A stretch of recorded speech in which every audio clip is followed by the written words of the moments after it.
Hello everyone, कैसे हैं आप सब लोग। आई होप आप सब लोग अच्छे होंगे, फर्स्ट क्लास होंगे। दोस्तों, अगर आपकी इंग्लिश वीक है, आपका सपना है बैंक में सरकारी नौकरी पाने का, तो ये वीडियो स्पेशल कर आपके लिए है। इस वीडियो में आप लोगों को ग्रामीण बैंक की नई भर्ती के बारे में कंप्लीट जानकारी स्टेप बाय स्टेप बताने वाला हूँ। सो प्लीज़ आप लोग इस वीडियो को एंड तक जरूर देखना।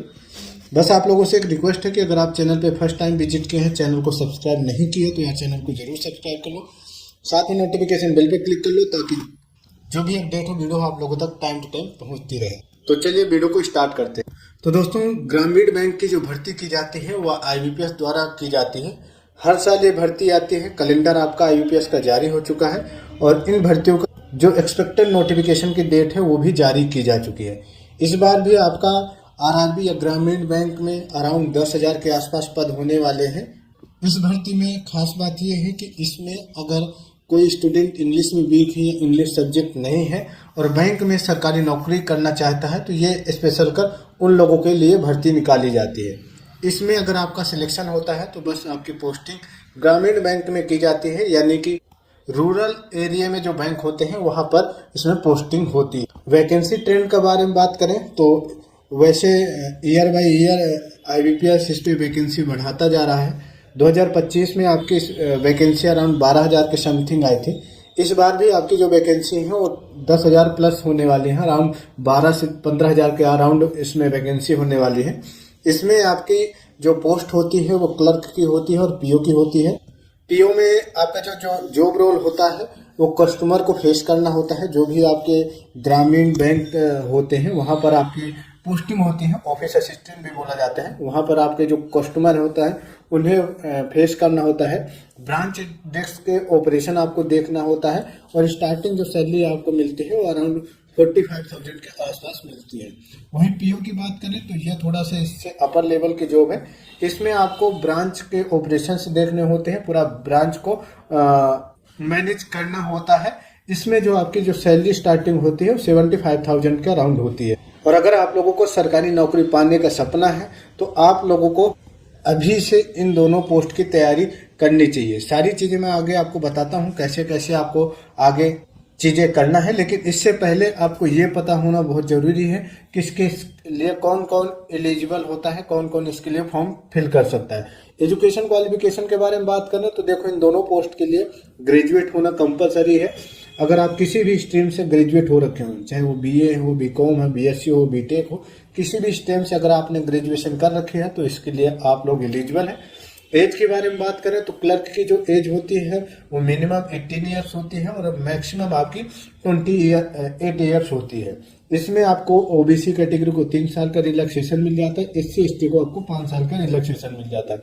वही बात करें पीओ की तो पीओ की मिनिमम जो एज होती है वो 18 ईयर्स होती है, मैक्सिमम जो एज होती है वो 30 ईयर्स होती है। इसमें भी आपको ओबीसी को 3 ईयर्स और एससी एसटी को 5 ईयर्स का रिलैक्सेशन मिल जाता है। इसमें आपका स्पेशल रिक्वायरमेंट ये होता है कि इसमें आपकी जो पोस्टिंग होती है रूरल एरिया के बैंक में होती है, तो इसमें आपको जहां से भी आप लोग फॉर्म फिल करते हो तो वहां की आपको लोकल लैंग्वेज आनी कंपलसरी होती है। यानी आप जिस जोन से फॉर्म फिल करोगे, लाइक महाराष्ट्र करते हो तो वहां आपको मराठी आनी चाहिए, गुजरात से करते हो तो आपको गुजराती आनी चाहिए, पंजाब से करते हो तो आपको पंजाबी आनी चाहिए, और आप उत्तर प्रदेश से करते हो तो आपको उत्तर प्रदेश की नॉर्मल हिंदी भाषा आनी चाहिए। ठीक है।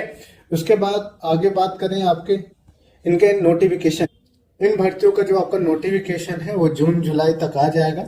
उसके बाद फिर आपका जो इसका प्रीलिम्स का एग्जाम होता है वो नवंबर तक इसका प्रीलिम्स का एग्जाम हो जाता है। क्लर्क आपका दिसंबर तक प्रीलिम्स का एग्जाम चला जाता है। एंड फिर उसके बाद आपका जो मेंस का एग्जाम होता है वो एक से प्रीलिम्स के रिजल्ट आने के 1 से 2 वीक के अंदर अंदर मेंस का भी एग्जाम हो जाता है।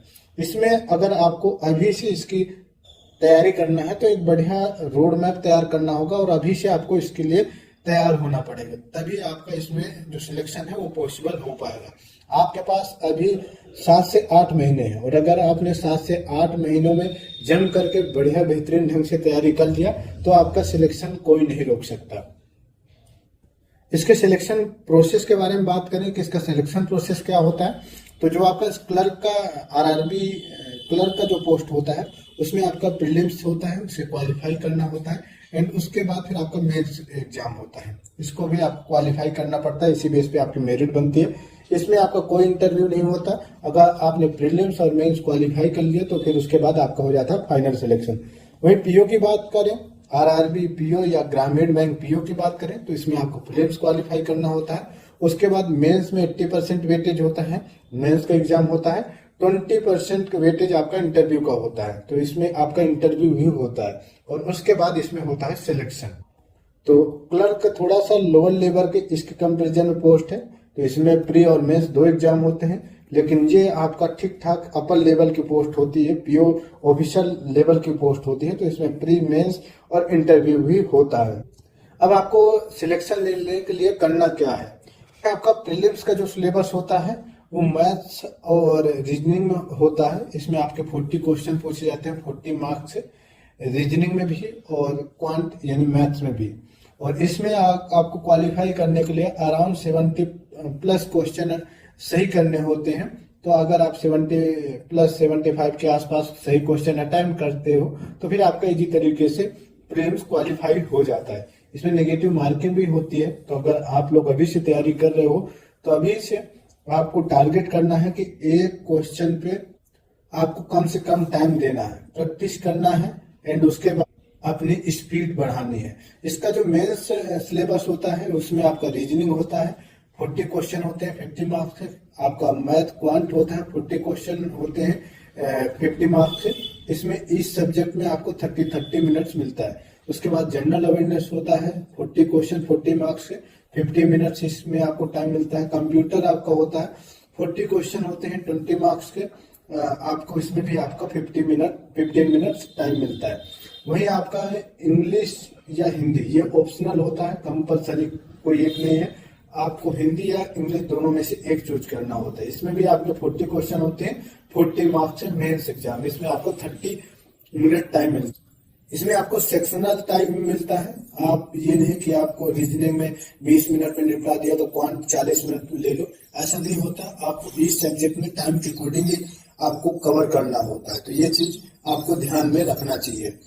उसके बाद आपका हिंदी वर्सेस इंग्लिश, इसमें अगर आप इंग्लिश सेक्शन लेते हो तो आपको ये तैयार करना होगा, अगर हिंदी तैयार करते हो तो आपको ये सब पढ़ना होगा, यहाँ से क्वेश्चन आपके बनेंगे, ठीक है। इसके अलावा अगर आप लोकल लैंग्वेज तो अभी आपके पास ऑप्शन है, वहां पे आप देख सकते हैं। आपका मेंस मैथ्स में आपका एआई होता है, नंबर सिस्टम होता है, सिंप्लीकेशन होता है, अलग होता है, मैथमेटिक्स से रिलेटेड क्वेश्चन आते हैं। तो आपको मैथ में ये पढ़ना होगा। रीजनिंग की बात करें तो आपका रीजनिंग में पजल होता है, सिटी मैनेजमेंट होता है, सिविलिज्म होता है, पॉलिटिकल होता है, इनपुट आउटपुट होता है मेंस में, ठीक है। वही जनरल अवेयरनेस की बात करें तो banking, financial awareness, current affairs, strategies से रिलेटेड क्वेश्चन इससे पूछे जाते हैं।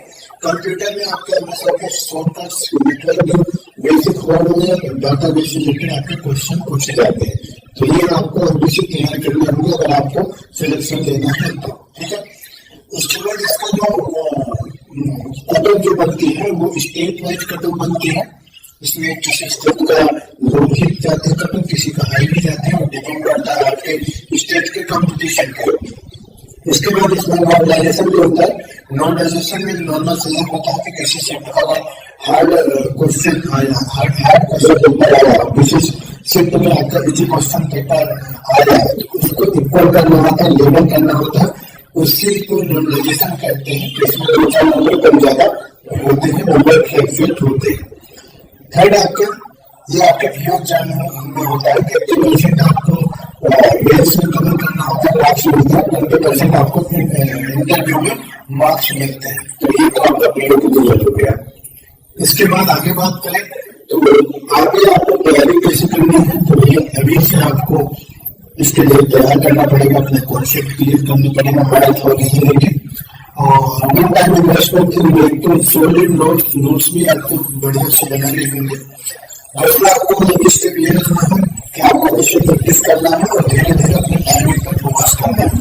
मैथ्स और रीजनिंग में मैक्सिमम आपको 30 सेकंड टाइम देना है। This is a test of reflection, not just knowledge. तो आपको यहाँ पर कम से कम टाइम में आपको इंग्लिश रीजनिंग और क्वांट के क्वेश्चन को क्लियर करने में निपटाने हैं। उसके बाद थर्ड स्टेप के बारे में बात करें तो आपको 3+ मेंस के एग्जाम वेरिफिकेशन करना पड़ेगा। आपको ये नहीं करना कि मैं पहले क्लियर करूंगा उसके बाद क्लियर करूंगा, ऐसा नहीं करना, क्योंकि बैंकिंग एग्जाम में लोगों को होता क्या है कि अगर नोटिफिकेशन आता है तो उसकी मेहनत तो मत करना है, इससे ज्यादा आपको टाइम नहीं मिलता। 2 मंथ के अंदर अगर आपका प्रीलिम्स एग्जाम हो जाता है और उसके बाद प्रीलिम्स एग्जाम का रिजल्ट आने के लगभग 1 से 1.5 वीक के अंदर अंदर मेंस एग्जाम हो जाता है। तो अगर आपको इनमें सिलेक्शन लेना है तो प्रीलिम्स एक साथ आपको तैयारी करनी पड़ेगी। Do not wait for prelims result to study general awareness and computer, start from day one. आपको स्टार्टिंग से ही जनरल अवेयरनेस कंप्यूटर को भी तैयार करना पड़ेगा, तो आप इग्नोर नहीं कर सकते। आगे बात करें आपके नेक्स्ट प्रोसेस की, तो आपको कहाँ से क्या तैयारी करना है इसके बारे में तो मुझसे मतलब आपको पता होगा, कहाँ पर क्या चीजें आपको समझ में आती है, जहाँ से जो बेस्ट लगे वहां से आप प्रैक्टिस करो।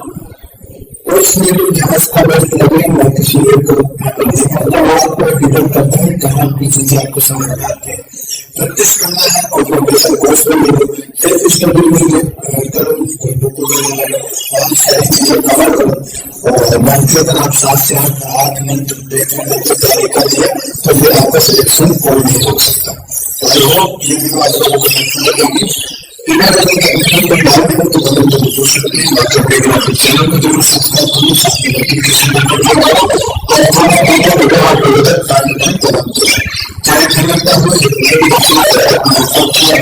चाहे